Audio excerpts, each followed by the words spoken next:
Fitnah terbesar akhir zaman ini perempuan. Bahkan awalan fitnah untuk Bani Israel ini adalah perempuan. Perempuan tuh Bu, ya Allah, akhir zaman ini fitnahnya terbesar kita. Maka jadikan ketika kita keluar rumah, ya kita jaga diri kita. Jangan sampai menimbulkan fitnah. Ya, jangan tabarruj dan yang berlebihan ketika keluar rumah. Dipandang laki-laki semuanya. Ya, boleh aja kata siapa nggak boleh keluar rumah cari ilmu ngaji, tapi harus dijaga. Pakaiannya harus dijaga, kan gitu ya. Ini ibu-ibu yang dirahmati oleh Allah, kalau kita bicara wanita yang dirindukan surga, masya Allah. Semoga kita ya. Sedang doa. Ya. Rasulullah SAW pernah ditanya oleh Ummu Salamah. Ummu Salamah bertanya kepada Rasulullah, ya Rasulullah, apakah benar wanita dunia itu jauh lebih baik dari bidadari surga?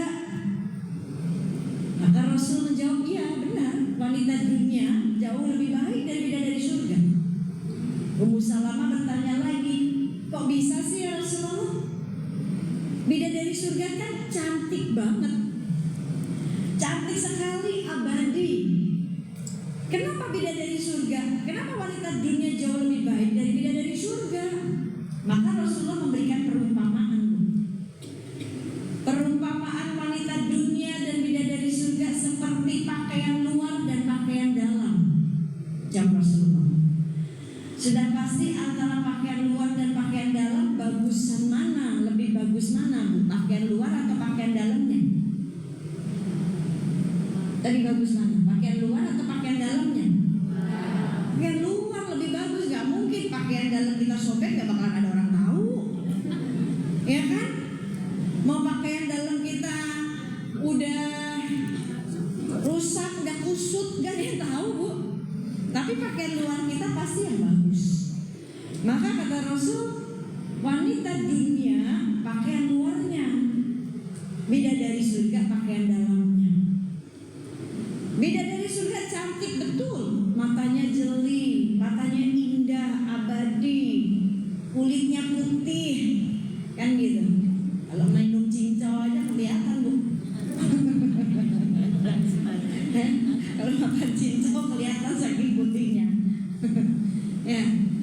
Tetapi wanita dunia ini nanti yang dicemburui bidadari surga, kecantikannya ini akan terpancar dari wajahnya yang mengeluarkan cahaya, kata Rasul.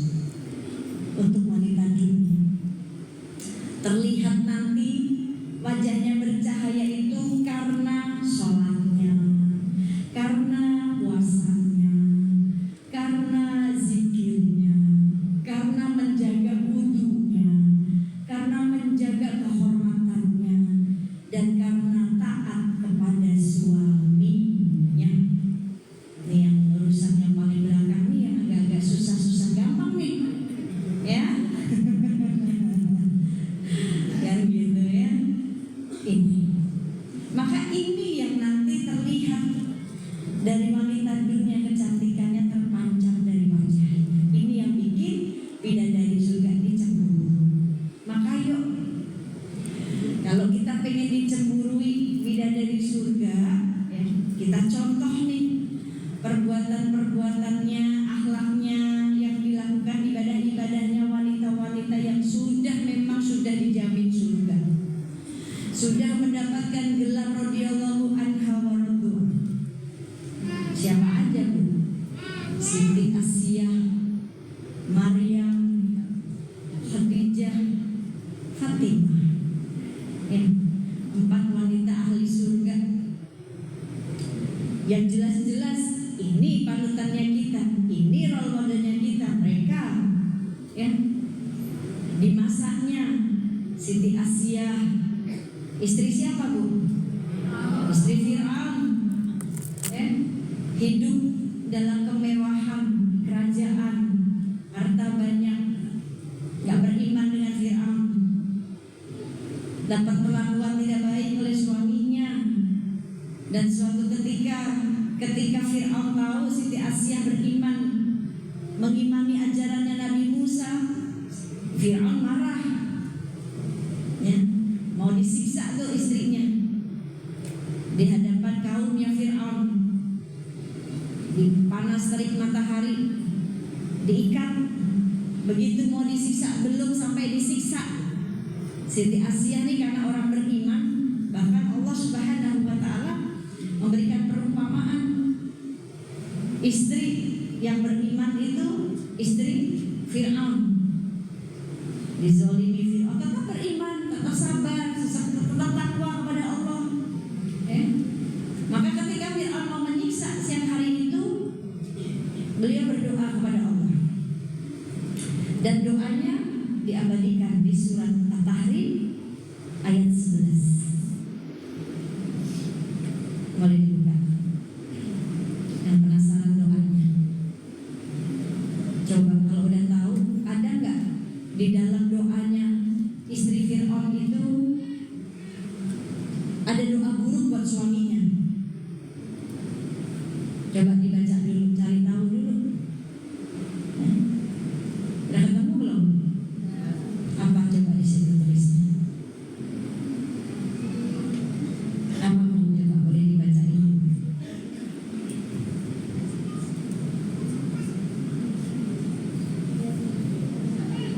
Nih saya maju sini.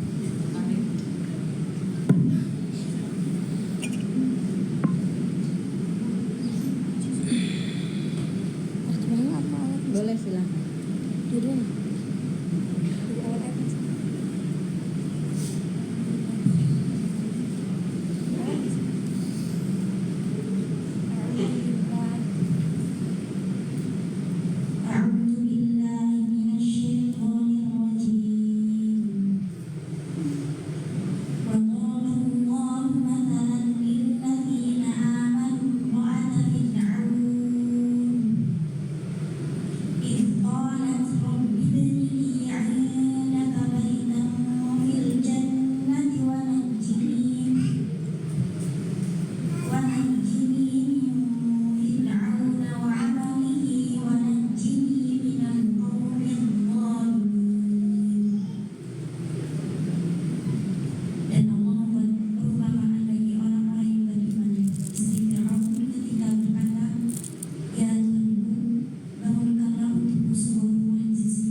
Udah duduk sini aja, mau saya suruh-suruh kamu. Biar dapat pahala. Ada nggak doanya jelek-jelekin Fir'aun? Ada nggak doanya minta azab aja suamiku Fir'aun ya Allah? Ini istri beriman. Sebenci apapun dia dengan suaminya, dia tidak mendoakan suaminya dengan doa yang buruk. Dizolimi sama Fir'aun, gak ada doa yang buruk buat Fir'aun. Karena Allah nih Bu, ya, sekelas Fir'aun saja Allah masih punya rahmat buat Fir'aun. Allah masih menunggu taubatnya Fir'aun, kan gitu. Maka Allah perumpamakan orang-orang beriman, istri beriman, istrinya Fir'aun. Ya, suamiku kayak Fir'aun gak?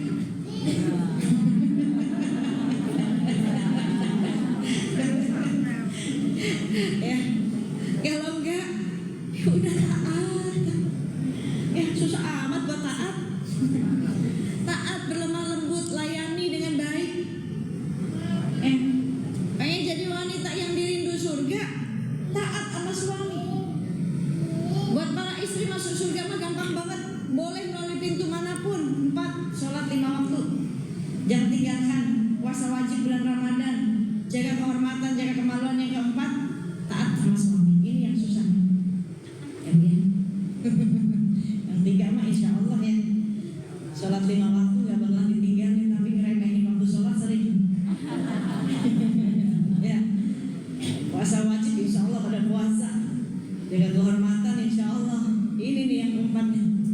Yang taat sama suami. Padahal Rasulullah sering mencontohkan itu. Rasul sering mencontohkan bagaimana ketika ada seorang wanita bernama Muti'ah. Siapa namanya, Bu? Muti'ah. Pernah dengar cerita ini nggak? Pernah dengar cerita Muti'ah? Ibu di sini udah pernah dengar yang di belakang? Belum. Mau diceritain? Dipraktekin tadi ya? Mau janji dulu, iso. Orang janji aku mau ceritain. Praktekin. Karena ini wanita, kata Rasul, orangnya masih ada nih, tapi namanya sering disebut oleh Rasulullah. Dia wanita di surga, Muti'ah. Namanya orangnya masih ada, tapi disebut-sebut oleh Rasulullah dia wanita di surga. Bahkan putri Rasul nih, Sayyidah Fatimah nih penasaran, Muti'ah nih punya amalan apa ya? Orangnya masih hidup tapi sering disebut namanya oleh Rasulullah wanita di surga. Suatu hari Sayyidah Fatimah putri Rasulullah penasaran, datang ke rumah Muti'ah. Assalamualaikum ya Muti'ah. Waalaikumsalam. Siapa engkau? Tanya Muti'ah. Belum dibukain pintu nih, Bu, masih di belakang pintu. Aku Fatimah. Fatimah bintu Rasulullah. Oh, boleh aku masuk, Muti'ah? Sebentar. Engkau datang bersama siapa? Oh, sama anakku Husain. Oh maaf Fatimah, aku tidak bisa mempersilahkan kamu masuk. Loh, karena suamiku beramanah kepadaku untuk tidak membawa masuk laki-laki. Loh, tapi ini Husain masih kecil, belum akil balik belum.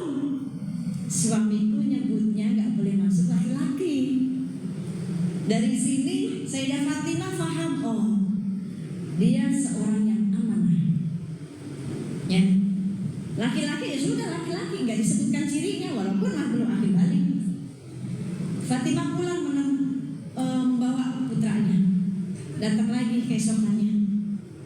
Muti'ah, assalamualaikum, boleh aku masuk? Aku datang sendiri. Nah, silakan. Boleh masuk. Dilihat rumahnya sederhana. Ya.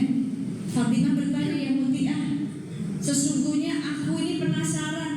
Engkau pasti punya amalan. Karena ayahku sering menyebut namamu, bahwa engkau ini menjadi wanita ahli surga. Aku pengen tahu amalan apa yang kau punya. Muti'ah bingung. Lalu Fatimah melihat di atas meja ada 3 benda yang dimiliki oleh Muti'ah. Dilihat ada 3 benda itu. Yang pertama bendanya nih kain. Ada selembar kain yang ditaruh di meja. Yang kedua ada kipas yang ditaruh di meja. Yang ketiga ada tongkat kecil yang ditaruh di meja. Karena gak punya barang-barang, adanya cuma itu, Fatimah penasaran, ini apa? Diceritakan. Ya Muti'ah, ini 3 benda ini untuk apa nih? Maka dijelaskan satu-satu oleh Muti'ah. Oh, kain ini ketika suamiku pulang, aku sambut di depan pintu, aku sekat keringatnya dengan kain ini. Bu, gak tahu ilmunya ya? Praktekin. Besok suami pulang kerja, berdiri depan pintu, bawa kain yang bersih. Oh jogo gumbal, saya bekas kompor, Bu. Kayaknya gak ikhlas banget. Ya, diusapin keringatnya. Capek ya yang. Manggilnya apa? Manggilnya di sini manggilnya apa? Mas. Sekarang kan Mas ya. Apa manggilnya? Sayang, Beb, ayang Beb. Disekak keringatnya, Bu. Walaupun dicuriga ini mas suami tumben banget. Ada apa nih? Wah, pasti lagi ada sesuatu nih. Ada yang mau dimauin. Bilang aja, enggak kok, pengen jadi kayak Muti'ah.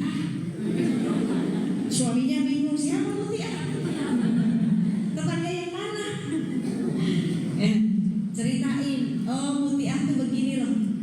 Tadi ketika ngaji diceritain sama Umi Pipik begini-begini, kata suaminya, istriku solehah. Habis dapat ilmu langsung dipraktekin. Besok-besok boleh mah ngaji tiap hari mah. Sekalian dibawa 10 juta nih.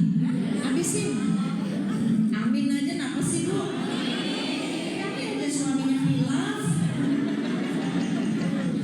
Bagi dua nanti sama saya ya. Saya ngasih ilmunya. Ya Allah. Yang kedua ditanya kipas. Ini kipas untuk apa Mutiah? Ya. Ketika suamiku datang, langsung aku kipasin. Sediain kipas sate yang gede. Langsung kipasin. Kan udah ada AC, Umi, udah ada kipas angin. Ngapain ya labu? Ngapain? Pahalanya dibagi sama ada aspion, ada lainnya apa tuh? Ada syap. Ya, pas sendiri aja pahalanya. Kalau udah capek baru deh nyalain AC-nya. Yang ketiga, tongkat kecil. Ditanya untuk apa nih tongkat kecil ini? Nih, kalau ini siwak Bu, bukan tongkat kecil nih, ini siwak. Ini sunnah yang dilupain nih. Padahal satu tongkat ini nih Ibu, kalau kita bawa-bawa, ini asbab husnul khotimah. Ini asbab kita mati bisa husnul khotimah. Dan keutamaannya Masya Allah banyak banget. Salah satunya sholat 2 rakaat dengan siwak dan sholat 2 rakaat tanpa siwak lebih banyak pahalanya 70 ketika sholat 2 rakaat pakai siwak. Kalau pegang siwak tuh kayak gini nih Bu, jempol sama kelingking di bawah, yang 3 di atas. Ini makanya kalau ada orang fotonya begini, ini biasa pegang siwak. Karena sunnahnya begini pegang siwak, jempol di bawah, kelingking di bawah, 3 di atas. Pegang satu-satu di siwaknya. Setelah itu baru seperti angka 8 diputerin, kanan kiri gitu. Ini ada ceritanya dulu seorang laki-laki yang hari-harinya pegang siwak. Bangun tidur yang dicari siwak, dia bersiwak. Mau tidur dia cari siwaknya, taruh di bawah bantal. Sebelum makan dia siwak, sebelum ngaji Quran dia siwakan, semuanya urusannya siwak. Sampai ketika dia mati husnul khotimah, dia nggak sadar kalau dia udah mati Bu. Begitu dia terbangun, siwak saya mana? Dia nggak sadar bahwa dia sudah mati. Karena saking nikmatnya tidur, saking indahnya tempatnya. Kembali tongkat kecil. Tanya Fatimah, untuk apa tongkat ini Mutiah? Oh ini tongkat. Ketika suamiku pulang, aku sudah sediakan makanan, masakan yang sudah aku masak. Aku temani suamiku makan. Lalu aku bertanya, wahai suamiku, bagaimana masakanku, enak gak? Kalau gak enak nih pukul aku. Oh, sediain tongkat. Kalau suami lagi makan, temenin, jangan main handphone. Ya, jangan ditinggal nonton sinetron, jangan. Temenin dulu nih suaminya. Ya, tanya gimana Mas, enak gak, kasinan gak? Ya. Paling suaminya enak, padahal asin banget. Ini suaminya baik banget. Ini bukan masalah 3 benda ini ya, bukan. Bukan 3 bendanya, tapi bagaimana seorang istri tangannya untuk melayani suaminya. Dia tahu tugasnya. Istri solehah tahu. Bidadari surga tuh tahu Bu. Ketika suaminya pulang, dia tahu apa yang harus dia lakukan. Ketika suaminya pulang, suaminya satu yang dia lihat nih dari si istri ini, yang dia lihat dari suaminya, pandangan suaminya kepada dirinya. Ketika suami memandang dirinya, si istri harus senyum, jangan cemberut. Apalagi kalau udah hari tua nih, tanggal tua, uangnya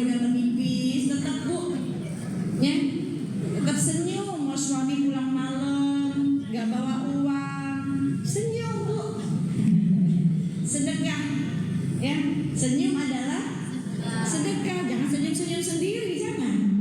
Tapi sedekah sama suami dengan apa? Senyum. Ayang, aku mau sedekah sama kamu. Senyum. Senyum sama suami. Ya, yang pertama yang dilihat ketika suami memandangnya, dia sumringah senyum. Yang kedua yang diperhatikan, penciuman suaminya. Ketika suami pulang ngedeketin istri nggak bau koyo, nggak wangi koyo, nggak wangi fresh care, minyak angin, nenek banget ah. Tapi wangi bu, ya. Ketika suami mau mendekatinya wangi istrinya, jangan wanginya ketika ke pasar wangi banget sampai tukang daging, tukang ayam nyium semuanya. Lagi zina berjamaah bu, ya hati-hati. Tapi giliran dekat suami bau, ya kayak dasternya yang kucel, rambutnya dikuel-kuel, keringat sejagung-jagung, pucet kayak zombie. Gimana mau jadi bidadari surga? Gak bisa jadi bidadari di rumah. Jadi dulu bidadari surga di rumah dulu, bidadari dunia dulu di rumah. Di dalam rumah dulu. Kan baiti jannati, rumahku surgaku. Jadi bidadari surga di rumah dulu. Gitu. Terus ketika suami pulang, yang diperhatikan perutnya nih. Ya, perut suami nih, si istri harus paham. Bukan dilihatin kok makin gendutnya, kok makin buncit, bukan.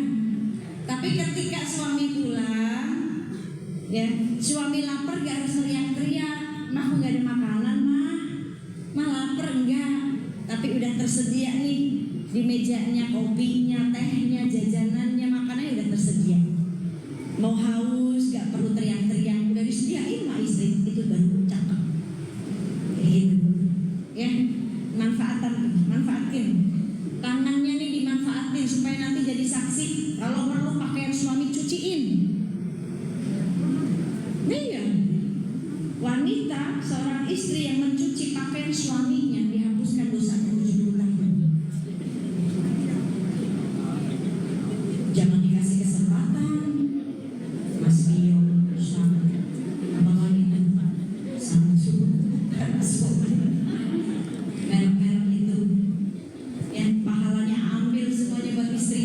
Nah, bu, suami kan nggak main lumpur nggak? Enggak, paling keringetan doang, rendemin, kucekin, 1 hari 1 setel kan paling.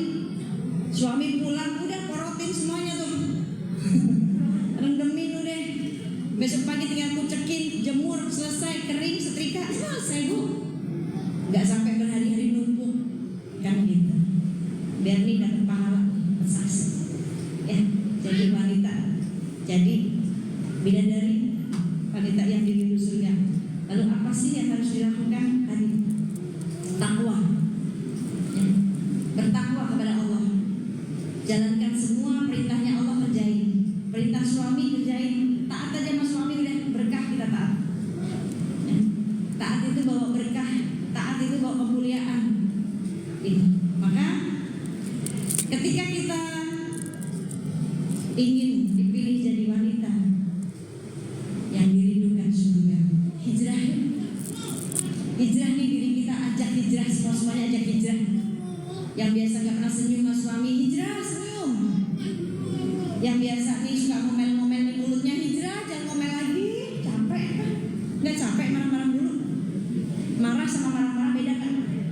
Marah sama marah-marah beda kan? Ada orang yang marah, ketika marah dia diam, ada orang ketika marah aja, dari pagi sampai malam marah terus. Ya, ada yang begitu. Semua orang kena marah. Marahnya sama satu orang, semua satu rumah kena semua. Ya, ini marah-marah, jangan capek bu. Maka yuk diajak hijrah semuanya nih. Ya. Hijrah dalam ketaatan. Ya, karena orang yang hijrah itu dapat rahmat dari Allah. Orang yang hijrah untuk mencari rahmatnya Allah. Ya, di surat Al-Baqarah boleh baca ini. Yang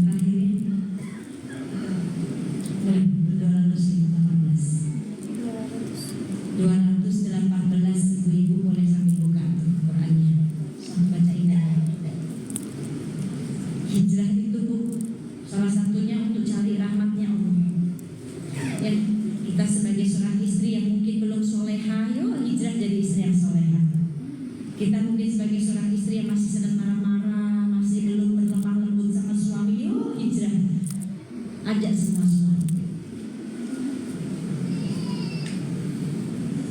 أعوذ بالله من الشيطان الرجيم بسم الله الرحمن الرحيم إن الذين آمنوا والذين هاجروا وجاهدوا في سبيل الله أولئك يرجون رحمة الله والله غفور رحيم. Sesungguhnya orang-orang yang beriman dan orang yang berhijrah dan berjihad di jalan Allah, mereka itulah yang mengharap rahmat Allah. Allah Maha Pengampun, Maha Penyayang. Tujuan kita cari rahmat Allah. Dengan hijrah, ajak diri kita, upgrade diri kita untuk menjalankan sesuatu, ngerjain sesuatu yang Allah sukai, yang Allah senangi, yang Allah nggak senangi tinggalin. Allah senang kalau istri ini taat sama suaminya. Allah senang kalau anak-anaknya, anak perempuan taat sama orang tuanya. Pada nutup aurat, semuanya senang Allah. Ya, maka ajak hijrah, dibawa upgrade nih diri kita nih. Kan gitu. Cari rahmatnya Allah dari perbuatan baiknya kita, dari menyenangkan hati orang lain. Ya. Kalau kita cinta sama Allah, pasti kita akan mengerjakan hal-hal yang Allah cintai. Kalau enggak, ya bohong cinta kita. Ibu cinta sama suami, tapi tiap hari melawan mulu. Memang cintanya kayak gimana? Bohong gitu. Cuma bilang I love you Pak, tapi ngelawan terus. Bohong cintanya. Suami juga gitu, bilang cinta sama istri, tapi nyakitin istri penuh. Bohong cintanya. Maka ketika kita cinta sama Allah, taat. Kan gitu. Tunjukkan cinta kita nih dengan ketaatan kita. Hal-hal yang gak manfaat tinggalin. Ya. Hal-hal yang membuat Allah gak senang tinggalin. Yang dikerjain yang bikin Allah senang. Apa sih yang bikin Allah senang? Gampang banget Bu, senengin orang. Istri senengin suami, manjain suami. Anak senengin orang tua kalian, senengin hatinya. Itu udah bikin Allah senang. Ya. Karena Allah minta wa kana min ibadi rahman. Maka jadilah kalian hamba-hamba yang rahman, yang pengasih, penyayang. Kalau Allah sifatnya maha pengasih, maha penyayang, masa kita nggak berkasih sayang sama hamba Allah lainnya? Maka ini berkasih sayang. Ya, yang kedua, kalau kita kepengen jadi bidadari surga, kepengen wanita jadi wanita yang dirindukan surga, surat At-Tahrim ayat 6. Ya. Surat At-Tahrim ayat 6, jaga diri kita nih. Terlebih diri kita dulu. Kalau kita bisa jaga diri kita, kita bisa jaga anak-anak kita, ya, suami. Jagainnya tuh bukan dikekepin gitu 24 jam gak boleh keluar, bukan Bu. Tapi menjaga apa-apa yang harus dijaga. Ketaatan, kesalihan kita, taatnya kita sama Allah.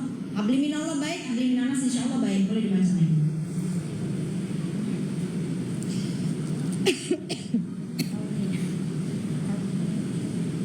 أعوذ بالله من الشيطان الرجيم بسم الله الرحمن الرحيم يا أيها الذين آمنوا قوا أنفسكم وأهليكم نارا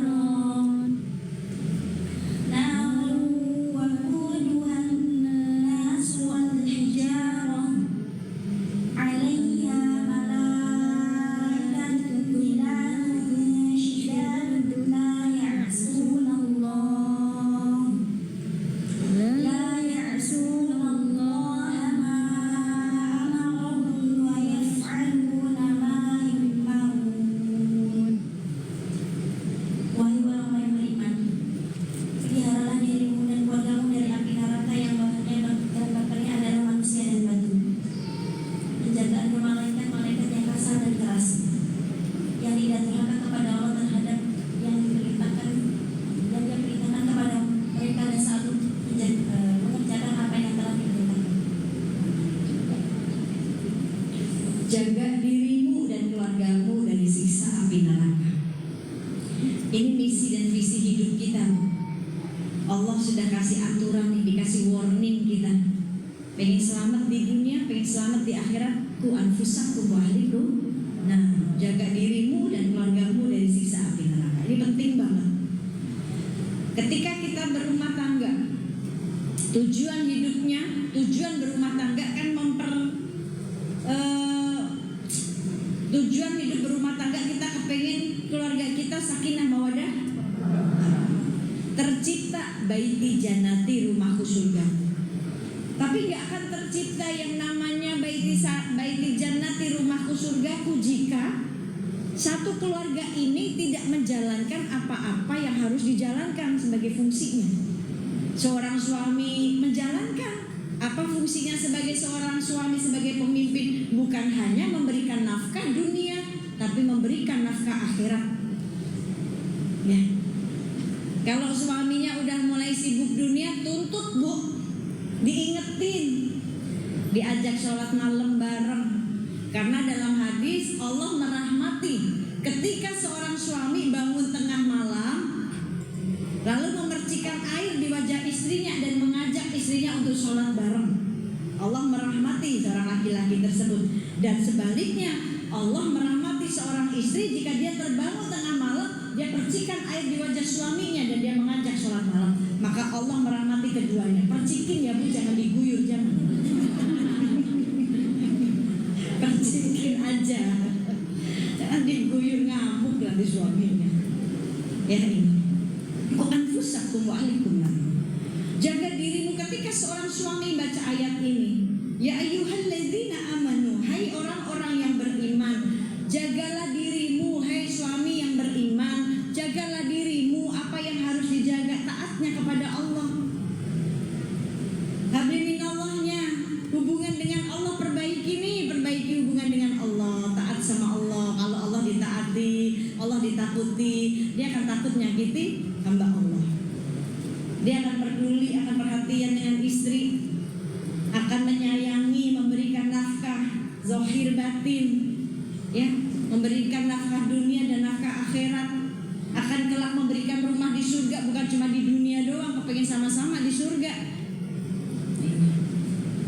Ketika seorang istri baca ayat ini, ya ayyuhalladzina amanu qu anfusakum, hai orang-orang beriman, hai istri yang beriman, jagalah dirimu di sini.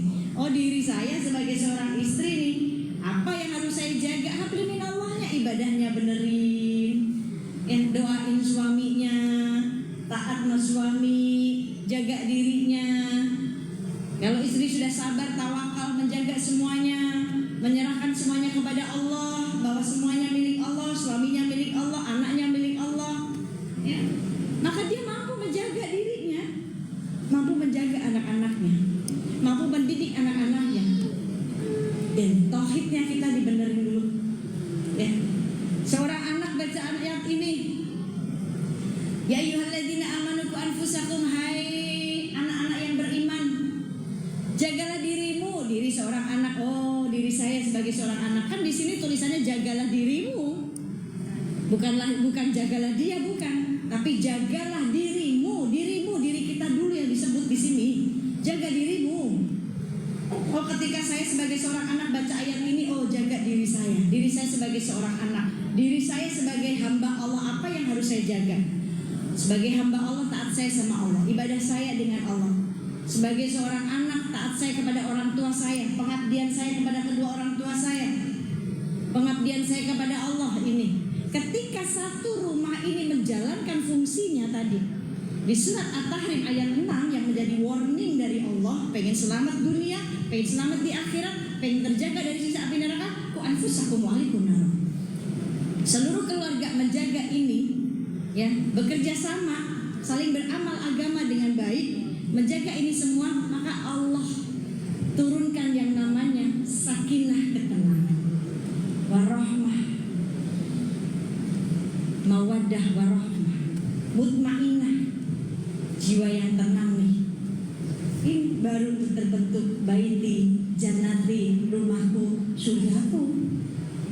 Kelak nggak punya rumah, nggak cuma punya rumah di dunia, tapi dapat rumah di surga. Ini insya semoga ini jadi wanita-wanita semua di surga yang benar-benar dirindu sama surga. Jadi yang masih jomblo-jomblo nih, banyak jomblo-jomblo nih, banyak jojoba ya, jomblo-jomblo bahagia. Ya iyalah, hidup harus bahagia, Bu. Ngapain susah? Hidup dibikin susah udah dikasih gampang sama Allah, kita yang bikin susah sendiri, ya kan?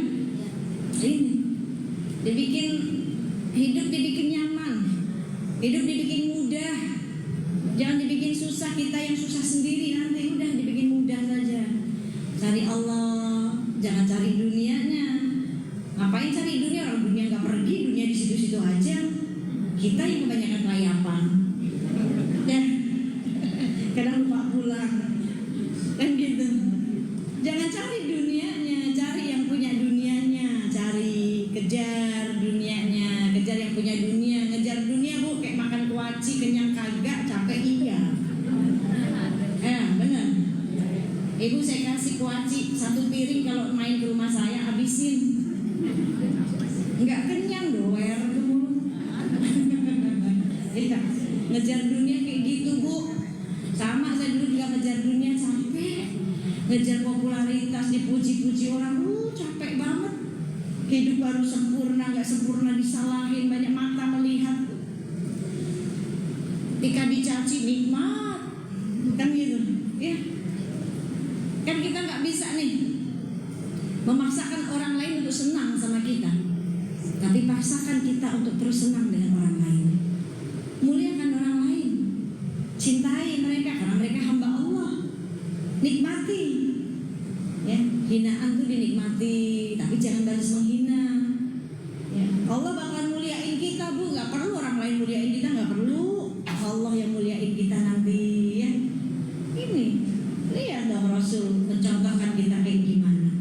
Kita siapa, Bu? Rasul, setelah Rasulullah kekasih Allah aja dicaci diem aja, ridho.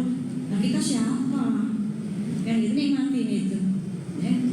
Ini biar Allah yang muliain kita, ya. Dan kejar dunianya, kejar yang punya dunia. Gimana supaya kita nggak termasuk orang yang mengejar dunia? Kan ngejar dunia kayak bayangan kita, Bu. Dunia itu bayangannya kita. Kita berdiri di depan bayangan kita, coba jalan. Kira-kira bayangan kita ngedekat ke kita apa ngejauh?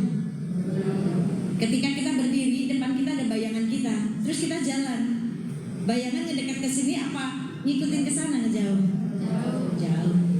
Terus gimana supaya bayangan yang ngejar kita? Supaya dunia yang mengejar kita?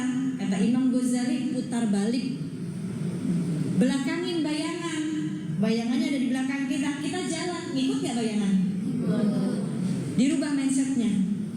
Jangan cari dunianya. Dunia gak kemana-mana, ada dunia. Kita nih diciptakan oleh Allah dunia ini diciptakan oleh Allah buat kita, manusia. Tapi manusianya tidak diciptakan untuk tinggal di dunia. Ingat, dunia bukan tempat tinggal kita, tapi tempat meninggalnya kita. Tempat tinggal kita di akhirat. Dunia nggak ada yang abadi. Sebentar sifatnya di dunia, ya. Perjalanan di dunia singkat. Kalau perjalanan di akhirat lama. Perjalanan setelah alam kubur perjalanan yang panjang. Tapi perjalanan di dunia besok gak ada yang tahu siapa yang mati duluan. Ibu-ibu mau duluan silahkan. Saya belakangan aja. Saya belum siap. Ya masih banyak dosa, Bu. Amalnya masih dikit bekalnya. Tapi gak ada yang tahu mau kita siap gak siap. Kalau waktunya kita mati ya mati. Betul gak, Bu? Mati gak buat yang tua. Ini banyak yang tua belum mati-mati. Tapi mati buat yang muda juga mati. Ya. Mati bukan buat untuk yang sakit, tapi yang sehat mati. Ya, saya punya tuh jamaah dulu. Waktu ketika umroh tahun berapa ya, masih ada almarhum tuh.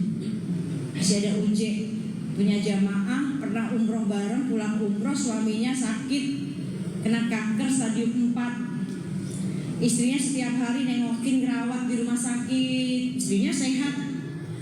Udah stadium 4, dokter udah angkat tangan nih. Dan karena keuangan akhirnya ya udah deh, kita dirawat di rumah aja. Dibawa tuh suaminya ke rumah, istrinya yang ngerawat, sehat istrinya. Ya, kalau kata dokter stadium 4, tapi kan kalau kata Allah, yang punya umur kita Allah, ya Bu ya. Allah bisa menyembuhkan. Allah yang mau, ya. Kalau Allah kehendaki dia mati, mati. Kalau belum, ya panjang umur. Dibawa pulang sama istrinya, dirawat sendiri. Istrinya sehat, afiat Bu, gak sakit. Suatu hari istrinya mau ngambil barang di atas lemari, naik kursi, kepleset, jatuh, terbentur, mati. Suaminya yang kata dokter stadium 4 sembuh Bu, udah nikah lagi malah. Itu haknya laki-laki, ya kan? Coba. Jadi mati bukan buat yang sakit, sehat juga mati. Kenapa? Ya wis wayahe Bu. Wis wayahe. Nah wayahe awake dhewe iki kapan ora ngerti. Iya enggak? Gak ada yang tahu kapan kita mati, gak ada yang tahu. Maka perjalanan di dunia singkat sekali, cepat. Tapi perjalanan setelah kematian itu ada kehidupan Bu. Bukan berarti mati selesai, enggak, ada kehidupan. Perjalanannya panjang. Ada siksa kubur setiap hari sampai akhirnya kiamat, dibangkitkan semuanya. Ya jangan sampai kita ngerasain kiamat dulu lah Bu. Ya, ini kan mati semua dah. Ya Bu, bareng-bareng. Ya, berarti mereka yang menunggu nih, yang sudah mendahului kita, perjalanan mereka lama. Sisa kubur setiap hari ada. Kebayang gak? Kalau perjalanan yang panjang itu gak bawa bekal, amal solehnya kita dikit. Makanya ini kesempatannya di dunia. Dunia kesempatan kita ngumpulin bekal sebanyak-banyaknya buat kita pulang nanti.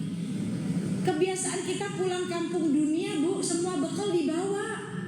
Coba kalau pulang kampung semuanya dibawa. Sampai di atas kap mobil tuh diikat-ikat, banyak banget tuh bekalnya. Ya kan?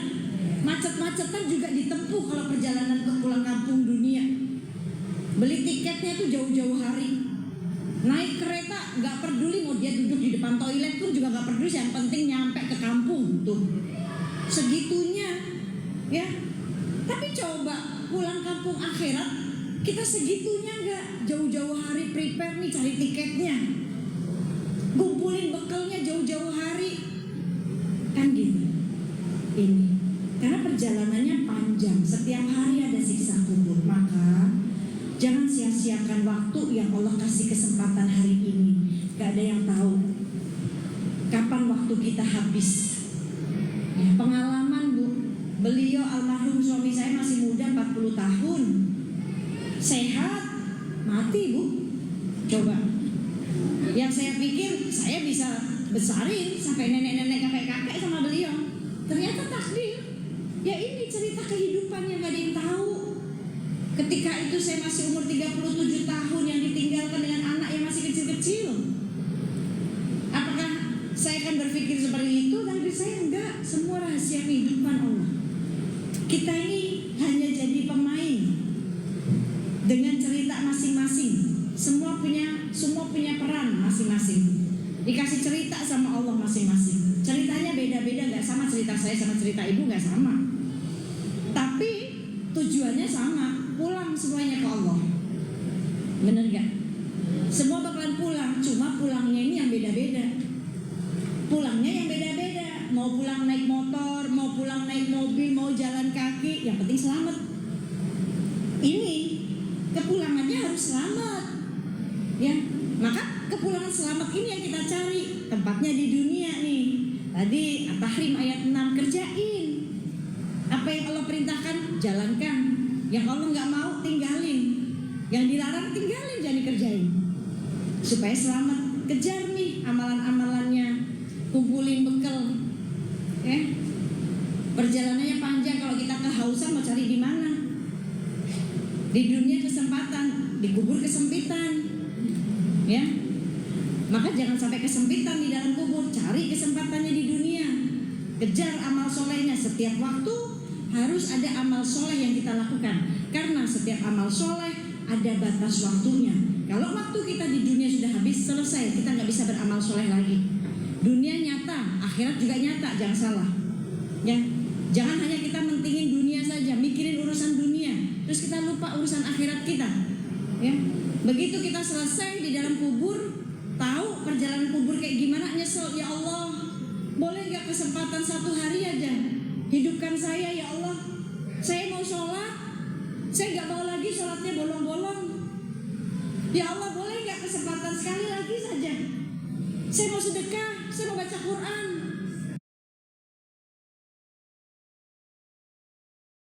Karena ternyata anak saya lupa ngedoain saya masih punya bekal nih, kan gitu. Ketika suami saya lupa, keluarga saya lupa, saya masih punya bekal nih. Kan satu amalan yang gak pernah terputus, salah satunya doa dari anak yang soleh dan soleh, kan gitu. Tapi kita bekal kita nih mana? Yang perjalanan yang panjang. Kalau kita kelaparan di dalam perjalanan itu, kita bisa makan, masih punya stok istilahnya, ya. Maka kumpulin bekal sebanyak-banyaknya. Insya Allah. Baik, misalnya bisa saya sampaikan kurang lebihnya. Mohon maaf lahir batin dari saya yang sedang on the way. Ya, yuk kita on the way bareng-bareng. Kita menuju surganya bareng-bareng. Jangan sendiri-sendiri, ya. Ke surganya itu jangan sendiri-sendiri, ajak teman ke surga, kan gitu. Cari circle pertemanan yang baik, ajak teman-temannya, ya. Karena teman sejati itu nanti di hari kiamat saling bermusuhan, jadi musuh satu sama lain, terkecuali yang bertakwa. Yang di dunia saling bertakwa, maka circle pertemanannya ini diperbaiki nih.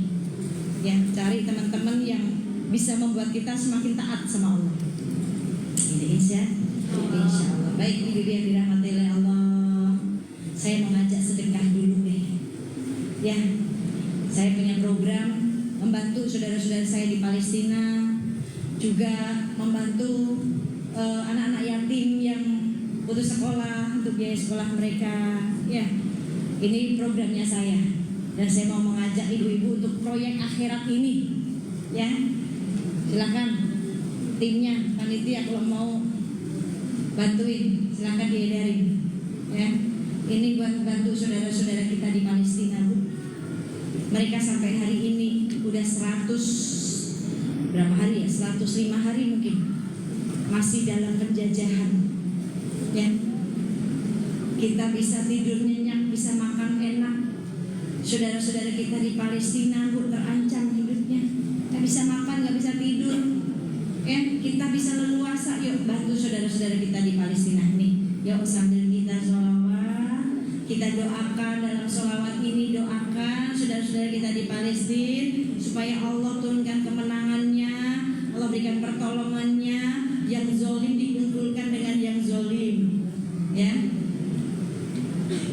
Allahumma sholli ala sayyidina Muhammad wa azkiri zalimin bi zalimin.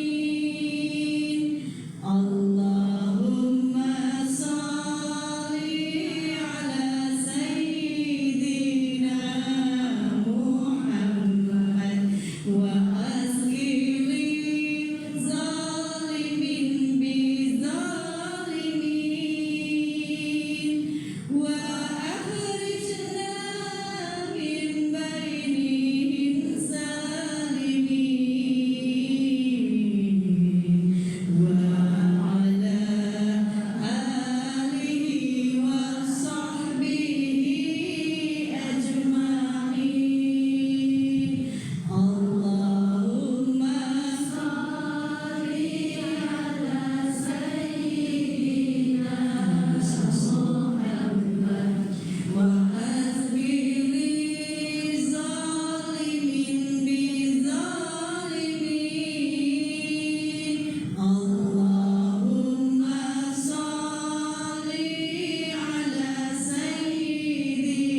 ini yang kita berikan buat saudara-saudara kita yang kelak menjadi saksi di yaumil qiyamah buat kita.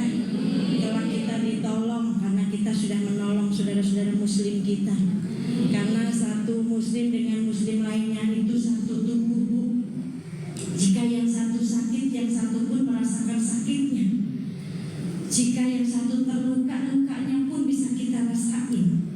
Hari ini kita bisa tidur nyenyak, bisa makan enak, anak-anak kita leluasa. Tapi lihat saudara-saudara muslim kita di Palestina, setiap hari dijajah, dibunuh, dihancurkan. Bahkan perempuan-perempuan di sana, Bu, kalau tidur itu mereka menutup auratnya karena takut ketika dalam keadaan tidur dibom, mereka mati dalam keadaan terbuka auratnya. Sudah siap-siaga tuh. Makanya kita harus mencontoh keimanannya saudara-saudara kita di Palestina. Lihat orang-orang non-muslim saja nih, Bu, mereka berbondong-bondong semua akhirnya membela, mencari tahu tentang Palestina. Bahkan mereka non-muslim ini sampai membuka Quran, ingin tahu isi Quran, dan banyak banget yang masuk Islam. Ya, karena siapa? Karena melihat keimanannya saudara-saudara kita di Palestina yang luar biasa. Kehilangan rumah, hasbunallah wa ni'mal wakil, ni'mal maula wa ni'mal nasir. Ngelihat semua keluarganya mati, innalillahi wa inna ilaihi raji'un. Biasa aja. Sudah terlatih. Mereka menjadi pejuang. Palestina adalah tanah yang berkah dan mereka semua sudah dipersiapkan oleh Allah, para syuhada. Harusnya sebenarnya yang dikasih ujian tuh kita yang nonton, kita yang sedang diuji nih sama Allah. Kalau namanya kita sedang nonton, reaksinya beda-beda nih kalau kita lagi nonton film. Ketika film itu pertunjukannya perang, pertunjukannya dalam perang itu penuh kesedihan, reaksi kita kayak gimana? Apakah biasa aja responnya, nangis enggak, biasa aja melihat film itu? Itu terlihat dari iman kita. Nah, Allah nih sedang pertonton kami filmnya, yang seluruh dunia ngelihat film tersebut. Ya, bagaimana penindasan untuk saudara kita di Palestina. Kita semua yang nonton, bahkan non muslim pun nonton. Kita semua yang nonton, bahkan non muslim pun nonton.